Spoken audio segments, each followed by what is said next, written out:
सभी को प्रणाम। हम पढ़ रहे हैं जन्म शताब्दी पुस्तक माला 25 आध्यात्मिक कायाकल्प का विधि विधान।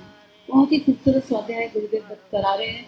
कल्प साधना का उद्देश्य, कल्प साधना का सही स्वरूप, और हम अपने पिंजरे से बाहर आ जाएं। हमने अपने चारों तरफ एक दीवार बना ली, उससे बाहर हमें आना पड़ेगा। और जब हम अपनी सहायता करेंगे तो पूरा ब्रह्मांड हमारी सहायता के लिए तैयार है। आइए इसी प्रार्थना के साथ एक गायत्री मंत्र करते हैं, गुरु चरणों का हृदय में ध्यान करते हुए। ओम भूर्भुवः स्वः तत्सवितुर्वरेण्यं भर्गो देवस्य धीमहि धियो यो नः प्रचोदयात्।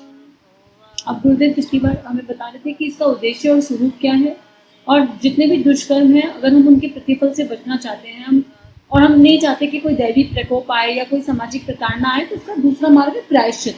और प्रायश्चित करने के लिए कई सारे तरीके हैं, गुरुदेव ने उनको बताया। और एक ही तरीका है, सबसे इम्पोर्टेंट, अपने आत्मबल का जागरण। हमारा आत्मिक पुरुषार्थ ही एकमात्र रास्ता है। आगे गुरुदेव बता रहे हैं कि उपवास का क्या महत्व है। अन्न को वस्तुतः ब्रह्मा एवं प्राण की उपमा दी गई है। आमतौर से आहार, शुदा निवृत्ति एवं स्वाद तृप्ति भर की बात सोची जाती है। वास्तव में वह मान्यता सर्वदा अधूरी है।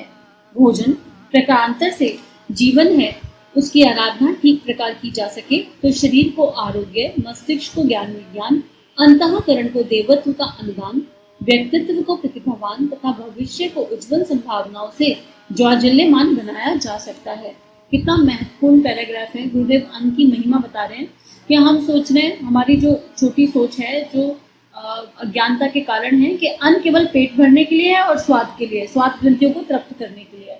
गुरुदेव बोल रहे हैं कि एकदम से सत्य नहीं है, ये बिल्कुल भी सत्य नहीं है, ये एकदम अधूरा है। हाँ, अन्न ये काम करता है, पर ऐसा है नहीं, क्योंकि अन्न से मन बनता है। जैसा खाओ अन्न वैसा होता मन। एक एग्जाम्पल से समझने का प्रयास करते हैं।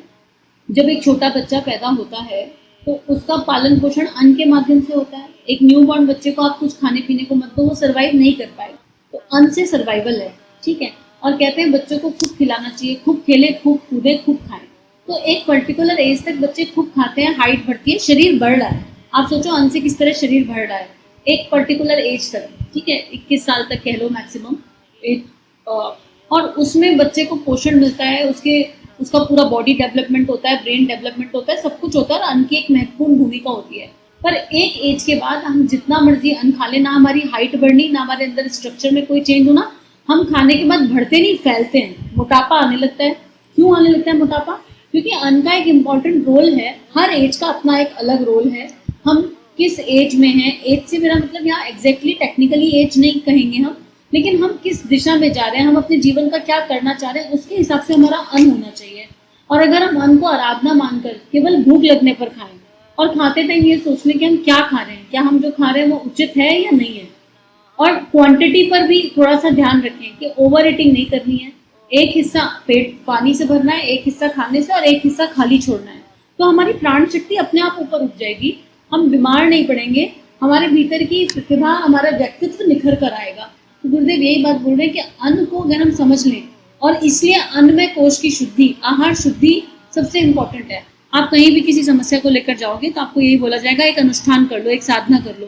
तो यहाँ अनुष्ठान कर लो, साधना कर लो का मतलब ये नहीं है कि आपको मंत्र जप से जोड़ा जा रहा है या रिलीजियस बनने के लिए कहा जा रहा है। नहीं, ये कहा जा रहा है कि आपकी प्राण शक्ति जो इधर उधर रिस रही है, जो बह गई है, आप अनुष्ठान करोगे तो उसमें आप सात्विक आहार खाओगे, सात्विक आहार खाओगे तो प्राण शक्ति ऊपर की ओर बढ़ेगी, और उसमें अनुष्ठान में हमेशा साधना होती है, मंत्र जप होता है, और उसमें जप होगा।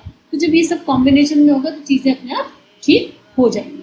आगे गुरुदेव लिख रहे हैं, आहार शुद्धि साधना का प्रथम चरण है तमोगुणी उत्तेजक अनीति उपार्जित कुसंस्कारियों द्वारा पकाया परोसा भोजन न केवल मनोविकार ही उत्पन्न करता है, वरन रक्त के अशुद्ध पाचन को विकृत करके स्वास्थ्य संकट भी उत्पन्न करता है।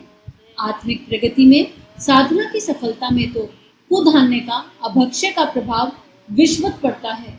मन की चंचलता इतनी अधिक हो जाती है कि सामान्य कार्यों में भी एकत्रित हो पाना संभव नहीं हो पाता। फिर साधना में अभिष्ट मनोयोग तो आहार शुद्धि के बिना कैसे ही प्राप्त होगा। कितनी इंपॉर्टेंस गुरुदेव साधना में आहार शुद्धि की बता रहे हैं। कौन सा खाना नहीं खाना? तमोगुणी खाना, उत्तेजक खाना, मतलब प्याज, लहसुन, नॉनवेज, तेज मिर्च, मसाले, इस तरह का खाना नहीं खाना चाहिए जो एग्रीवेट करता हो भावनाओं को, इमोशंस को, और केवल स्वाद के लिए तो बिल्कुल नहीं। और अनीति से उपार्जित, हम सबको पता है कि किस तरह की श्री घर में आनी चाहिए। और गुस्से में कुसंस्कारियों द्वारा पकाया गया का मतलब ये नहीं कि कोई कुसंस्कारी है। अगर मान लो बहुत गुस्सा आ रहा है तो उस समय मत बनाओ खाना। अगर आप मेड के थ्रू भी खाना बनवाते हो तो मेड को भी अच्छी अच्छी बातें सिखाओ। घर में गायत्री मंत्र लगा रहना चाहिए, बलि वैश्य प्रक्रिया होनी चाहिए, बलि वैश्य यज्ञ, 5 मंत्रों की आहुति होनी चाहिए, कुछ एक सिस्टम क्रिएट होना चाहिए। अगर आपने आउटसोर्स भी कर रखा है, खाना खाने से पहले मंत्र पढ़ के उसको हील कर दो, मंत्र की शक्ति उसमें सविता का प्रकाश देकर उसको हील किया जा सकता है, तभी वो खाना हमें लगेगा और हमारी प्राण शक्ति को बढ़ाएगा, हमारी साधना में सफलता में सहयोग करेगा। नहीं तो मन चंचल होगा। कितने लोग ये कहते हैं ना, मन नहीं लगता ध्यान में, साधना में। तो एक कारण आहार भी होता है कि हमारा आहार किस तरीके का है, हमारे आहार का इम्पैक्ट पड़ता है। खाना खाते ही आप जप करने बैठ जाओ तो, ध्यान करने बैठ जाओ तो नींद आने लगेगी। तो ये बात गुरुदेव कह रहे हैं कि साधना में अभीष्म योग नहीं मिल सकता, आहार शुद्धि के बिना कैसे ही मिलेगा, क्या ही पॉसिबिलिटी है। आगे गुरुदेव एग्जाम्पल दे रहे हैं। पिपलाद ऋषि पीपल वृक्ष के फल खाकर निर्वाह करते थे। कणाद ऋषि जंगली धान्य समेटकर उससे सुधा शांत करते थे। भीष्म पितामह शरशैया पर पड़े हुए धर्म उपदेश दे रहे थे। तब द्रौपदी ने पूछा, देव, जब मुझे भरी सभा में नग्न किया जा रहा था तब आपने कौरवों को यह उपदेश क्यों नहीं दिए? वे बोले, उन दिनों मेरे शरीर में कुधान्य से उत्पन्न रक्त बह रहा था, अस्तु बुद्धि भी वैसी ही हो गई थी। अब घावों के रास्ते वह रक्त निकल गया और मेरी स्थिति सही सोचने एवं सही परामर्श देने जैसी बन गई। कितनी गहरी बात है भीष्म पितामह के एग्जाम्पल से कि जैसा अन्न खाएंगे वैसी बुद्धि हो जाएगी। तो खाना हमेशा खुश होकर खाना चाहिए, कभी दुखी होकर नहीं खाना चाहिए। आपके स्वाद अनुसार खाना मिले या नहीं मिले, पर खाने को देखकर एक ग्रैटिट्यूड की फीलिंग आनी चाहिए। जो भी खा रहे हैं, जितना भी खा रहे हैं, और मिल बांट कर खाने का भाव होना चाहिए। अगर भीष्म पितामह जैसी चेतना जो इतने जीवंत हैं, जो गंगा पुत्र हैं, अगर उनका मन बहक सकता है तो हम लोग तो अभी कहीं स्टैंड ही नहीं करते। तो हम लोग को कितना अलर्ट और अवेयर रहने की बट आवश्यकता है अपने आहार को लेकर, चाहे कुछ भी हो जाए। हमें यहाँ पर ये नहीं कहा जा रहा कि लकीर के फकीर बन जाओ और अपने नियम फॉलो करने के लिए दूसरे का दिल दुखाओ। एक मध्यम मार्ग होता है और हमारी अंतरात्मा जानती है कि वो मध्यम मार्ग क्या है। तो यही गुरुदेव यहाँ पे हमें समझा रहे हैं कि रक्त जब बह गया, जो कि अनावश्यक रक्त था, जो बह गया, तो बुद्धि ठीक हो गई और वो परामर्श देने लगे। उच्च स्तरीय साधनाओं में व्रत उपवास का अविच्छिन्न स्थान है। साधना में मन का सात्विक होना आवश्यक है। मन को शांत, स्थिर एवं सात्विक बनाने के लिए उपवास पर, अन्न की सात्विकता पर ध्यान देना अति आवश्यक है। आहार इन दिनों जो लिया जाए वह सामान्य से आधा हो या और भी कम, सात्विक हो, सुपाच्य हो। इसके लिए भाप के माध्यम से पकाए गए अन्न को वैज्ञानिक, शास्त्रीय दोनों ही मतों में श्रेष्ठ कहा जा सकता है। चिकनाई, मसाले, शक्कर, नमक आदि का मन और शरीर इस ढर्रे को सहज ही तोड़ नहीं पाता, परंतु धीरे धीरे स्वादहीन आहार में ही रुचि विकसित होने लगती है। हविष्यान, अमृताशान, ऋषि धान्यों को अकेले अथवा शाक पत्तियों के साथ भाप में पकाकर दिन में 2 बार आधी आधी मात्रा में ग्रहण करने का प्रावधान है। गुरुदेव कह रहे हैं एकदम नहीं होगा क्योंकि हम लोग को आदत पड़ गई है उस तरह का आहार खाने की, लेकिन कम से कम इतना कर सकते हैं कि आहार सात्विक हो, इजी टू डाइजेस्ट हो, और अगर हम उबले हुए वेजिटेबल्स खा सकते हैं, सब्जियां हल्की सी भाप में पकाकर मिक्स कर खा सकते हैं तो पेट भरने के लिए अच्छी है। दाल का पानी पिया जा सकता है और धीरे धीरे सारे चिकनाई, मिर्च मसाले कम करने के बाद धीरे धीरे स्वादहीन एक अस्वाद भी करने का प्रयास करना चाहिए। मेरा भी बहुत मन है, अगर समूह की शक्ति हो और गुरुदेव का आशीर्वाद हो तो कभी करेंगे।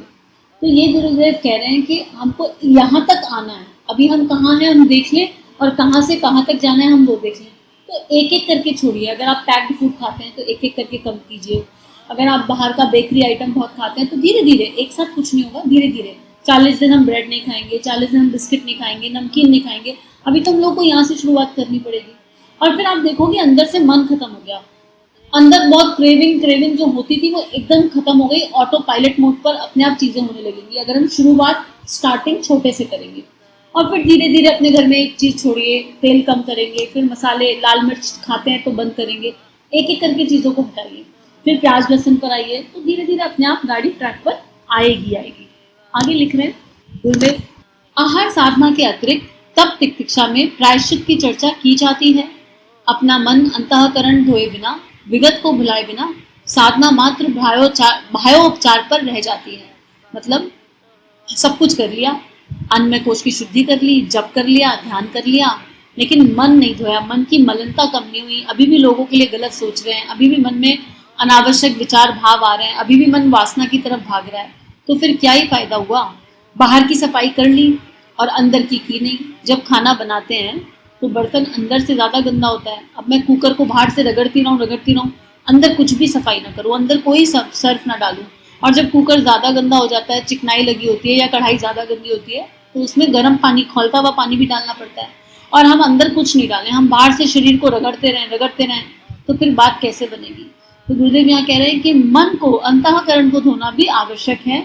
अब अंतःकरण को धोने के लिए कोई खौलता पानी तो अंदर डाला नहीं जाएगा कि विम का लिक्विड खोला, पानी अंदर डाल दिया। उसके लिए साधना लगेगी, तपश्चर्या लगेगी, तितिक्षा लगेगी। तो अन्नमय कोश की शुद्धि एक भाग है। दूसरा भाग गुरुदेव कई बार समझा चुके, उपासना, साधना, आराधना, वो तीनों हिस्सों में डिवाइडेड है। हर समय चौकीदार के जैसे अंदर क्या जा रहा है उस पर अलर्टनेस रहना, सबके लिए मन में सद्भावना रहना, अपने एक एक भाव, एक एक विचार पे पैनी दृष्टि रखना। तब कल्प साधना का अर्थ बनेगा कि हम अंदर से बाहर तक पूरी तरह बदल गए, आमूलचूल परिवर्तन हो गया, पुरानी केचुली निकाल के फेंक दिया, नया चोला पहन लिया। और इसीलिए प्रायश्चित की साधना है। हम सबको अपनी अपनी कमियां ना अच्छे से पता होती हैं, अच्छे से हम जान रहे होते हैं, तो अपने लिए थोड़ा कठोर बनने में कोई बुराई नहीं है। अगर हमारे गुरु शक्ति हम पर इतना काम कर रही है, तो हम ये तो कह दें कि हम समर्पण के लिए तैयार हैं, आगे वो देख लेंगे जैसे कराना चाहें, पर हम तटस्थ होकर एकदम कह दें नहीं, अब आपको जो मर्जी कराना है करा, तो फिर चीज़ें अपने आप चीज़ें घटित होने लगेंगी। तो आज के लिए इतना ही। गुरु शक्ति से प्रार्थना कि हम सभी का जीवन मंगलमय हो, हम सब भी अन्नमय कोश को शुद्ध करें और अपनी साधना की तरफ गुरु शक्ति के आशीर्वाद से एक एक कदम बढ़ाएं। हम सभी को हमारे YouTube चैनल को सब्सक्राइब कीजिए और बेल आइकन पर क्लिक कीजिए ताकि आने वाली सभी वीडियो की नोटिफिकेशन आपको मिलती रहे। आप सभी को बहुत बहुत थैंक यू।